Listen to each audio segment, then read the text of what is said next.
अरे भाई तू हाँ बहन मैं। यहाँ पे, आप यहाँ क्या कर रहे हो? कैसा है भाई? और तू बता, तू कैसी है? आंटी जी नमस्ते। और कैसे हो आप? मम्मी जी, मेरा भाई आपको नमस्ते बोल रहा है, आप उसको रिप्लाई तो करो। क्या हुआ आंटी जी, आप नाराज हो क्या मेरे से? हो 2 कौड़ी का डिलीवरी बॉय, अपनी औकात में रह, अपनी औकात मत भूल।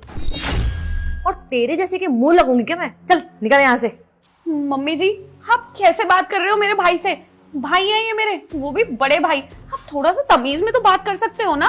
पहली बात तो ये है कि तेरी शादी मेरे बेटे से हुई है, इससे मेरा कोई लेना देना नहीं है। इससे कोई मेरी रिश्तेदारी थोड़ा ना जो रिश्तेदारी निभाऊं। अरे तुझे निभानी है तू निभाना, तेरा भाई है, मेरा भाई थोड़ा ना है। तो मेरे से फालतू की बकवास क्यों कर रही है? हाँ तू निभाना रिश्तेदारियां। और सुन, तेरे चक्रों में आज ये यहाँ तक आ गए, नहीं तो ऐसे गरीब लोगों को ना मैं अपने घर के बाहर कभी खड़े भी ना रहने दूं। समझ में आया? मम्मी जी, मुझे लगता है आज आप पागल हो गई हो, पता नहीं क्या क्या बोले जा रही हो। मनीष, मम्मी कभी ऐसा नहीं करती हैं, पता नहीं आज ये सब क्यों बोले जा रही हैं। अरे कोई बात नहीं बहन, आंटी जी तो मुझसे बहुत अच्छे से बात करती थी, लगता है जिनका मूड खराब है। वैसे आंटी जी, मुझसे कोई गलती हुई है क्या? अगर मुझसे कोई गलती हुई है तो मुझे बता दो। ओ कब से ये आंटी आंटी लगा रखा है तूने?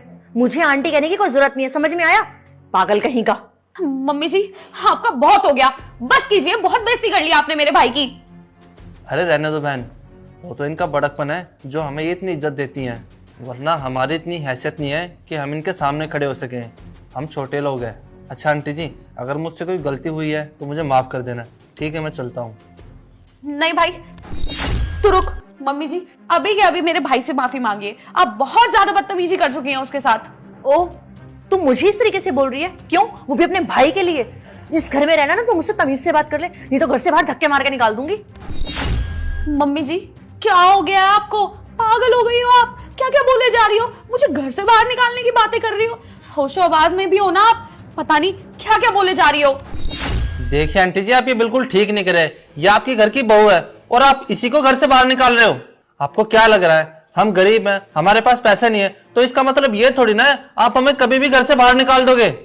अरे कैसे लोग हो आप अपने ही घर की बहू को घर से बाहर निकाल रहे हो। अगर कल को कोई तुम्हारी लड़की को घर से बाहर निकाले तो आपको कैसा लगेगा? और आंटी जी, वो तो आप मुझसे उम्र में बड़ी हो, मेरी माँ समान हो। अगर आपकी जगह कोई और होता ना तो मैं पता नहीं उसके साथ क्या करता। हाँ बेटा, बिल्कुल सही कह रहे हो तुम, पर मैं तुमसे ये कहूंगी कि तुमने इसे तमीज नहीं सिखाई।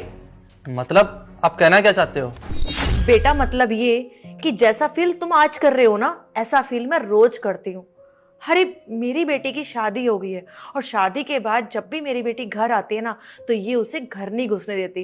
अरे ताने देती है, कभी कुछ बोलती है कभी कुछ बोलती है, उसकी इतनी बेइज्जती करती है। जब भी मेरी बेटी घर आती है ना, चाय तो छोड़ो, पानी तक नहीं पूछती है। अरे तुमने ये संस्कार दिए हैं क्या इसको? बेटा मैं तुमसे पूछना चाहूंगी, आज मैंने तुम्हारे साथ थोड़ा सा गलत व्यवहार किया तो तुम्हें कितना बुरा लगा? अब सोचो, मेरी बेटी के साथ तो हमेशा ही ऐसे होता है। बेटा जब भी मेरी बेटी घर आती है ना, ये औरत ये उसे घर में नहीं घुसने देती।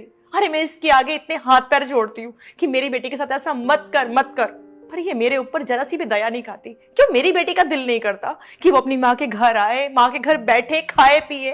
है इसको रिस्पेक्ट चाहिए, इसके घर वालों को भी रिस्पेक्ट चाहिए। तो क्या हम डिजर्व नहीं करते या मेरी बेटी डिजर्व नहीं करती रिस्पेक्ट? ये चीज क्यों नहीं समझती कि जितना घर ये इसका है ना, उतना ही मेरी बेटी का भी है। अरे ये कुछ भी कहकर उसे भगा देती है और वो बेचारी चुपचाप घर से चली जाती है। सोचो ना बेटा, तब मेरा मन कितना दुखता होगा। एक माँ की बेटी आने के बाद उसके सामने घर से बाहर चली जाए, कैसा फील होगा? और बेटा हमेशा ये एक ही चीज बोलती है कि मेरा रिश्ता मेरे ससुराल वालों के साथ है, तुम्हारी बेटी यहां नहीं आएगी। क्यों बेटा, इससे पूछो तो सही, ये ऐसे क्यों बोलती है? और बेटा अगर मैं सच बोलूं ना तो तुम्हारे दिल को ठेस पहुंचाने का मेरा कोई भी मकसद नहीं था, पर वही बहू मेरी बेटी के साथ ऐसे करती है और मुझे इसको सबक सिखाना था, इसलिए मैंने आज तुम्हारे साथ ऐसा किया। मुझे माफ करना, क्योंकि मैंने जो भी व्यवहार आज तुम्हारे साथ किया ना, बिल्कुल भी सही नहीं किया बेटा। साक्षी, तुम ये सब कर रही हो? अगर मम्मी पापा को पता चला तो उनके ऊपर क्या बीतेगी? मम्मी पापा ने तुम्हें इतने लाड प्यार से पाला, तुम्हें इतने अच्छे संस्कार दिए और तुमने जिससे बोला तुम्हारी उससे शादी की। और साक्षी तुम्हें पता है, हमने तुम्हारी शादी के लिए इतना सारा कर्जा लिया था, हम आज तक उसे उतार रहे हैं सिर्फ तुम्हारी खुशी के लिए, ताकि तुम खुश रह सको। और तुम इनके साथ ये सब कर रही हो। साक्षी, शादी के बाद लड़की का असली घर उसका ससुराल होता है, पहले वो फिर हम। और तुम आपस में हम दोनों को लड़वा रहे हो। और अगर पापा को ये सब पता चला तो वो ये सदमा बर्दाश्त नहीं कर पाएंगे। साक्षी, मैं तुम्हारे सामने हाथ जोड़ता हूँ, तुम कोई ऐसा काम मत करो जिससे उनका सर नीचे झुक जाए। देखो साक्षी, अभी के अभी आंटी जी से माफी मांगो, और हाँ, आगे से अगर तुमने कोई गलती की तो भूल जाना तुम्हारा कोई परिवार भी है। मम्मी जी प्लीज़ मुझे माफ़ कर दीजिए। मुझे समझ आ गया है कि मैं कितनी बड़ी गलती कर रही थी आज तक। आज आपने जब मेरे भाई से इस तरीके से बात करी तब मुझे समझ आया कि मैं दीदी के साथ कितना गंदा व्यवहार करती थी। हाँ प्लीज़ मुझे माफ़ कर दीजिए। आपने तो मुझे बहुत बार समझाने की कोशिश करी, पर हर बार मैंने आपकी बात को अनसुना कर दिया। पर आज मुझे बहुत अच्छे से समझ आ चुका है कि हम सब एक ही परिवार हैं, और पता नहीं मैं क्यों इतना भेदभाव करती रही। मम्मी जी, मैं दीदी को भी बुलाकर उनसे माफ़ी मांग लूँगी। और मम्मी, आइंदा कभी भी आज के बाद मैं शिकायत का मौका नहीं दूंगी। जो भी मैंने किया आज के बाद कभी नहीं होगा। बेटा, यही चीज़ तो मैं तुम्हें समझाने की कोशिश कर रही थी। अगर यही चीज़ तुम पहले समझ जाती ना तो आज मुझे तुम्हारे भाई की बेइज्जती ना करनी पड़ती। और बेटा, हो सके तो तुम मुझे माफ़ करना, क्योंकि मैंने तुम्हें बताया ना, मैं तुम्हारी बेइज्जती करना नहीं चाहती थी। बस इसको सबक सिखाने के लिए ऐसा किया था। और बेटा, तुम जब मर्जी घर के अंदर आ सकते हो। तुम आओ, बैठो, खाओ, पियो, मुझे कोई दिक्कत नहीं है। अरे आंटी जी, आप क्यों माफी मांग रहे हो? अगर शायद आपकी जगह मैं होता तो शायद मैं भी यही करता। गलती तो हमारी है, जो तुम्हारी वजह से इनके सामने हमें शर्मिंदगी महसूस करनी पड़ी। अच्छा आंटी जी, मैं चलता हूँ। अरे बेटा, ऐसे कैसे जा रहे हो? आओ ना, बैठो। मैंने बोला ना, तुम इसे अपना ही घर समझो। आओ, चाय पानी पियो। अरे नहीं आंटी जी, वो क्या है ना, आज मुझे बहुत सारा काम है, तो फिर कभी आ जाऊंगा। अच्छा ठीक है बेटा, आना जरूर। ये लो तुम्हारा पिज्जा। अच्छा आंटी जी।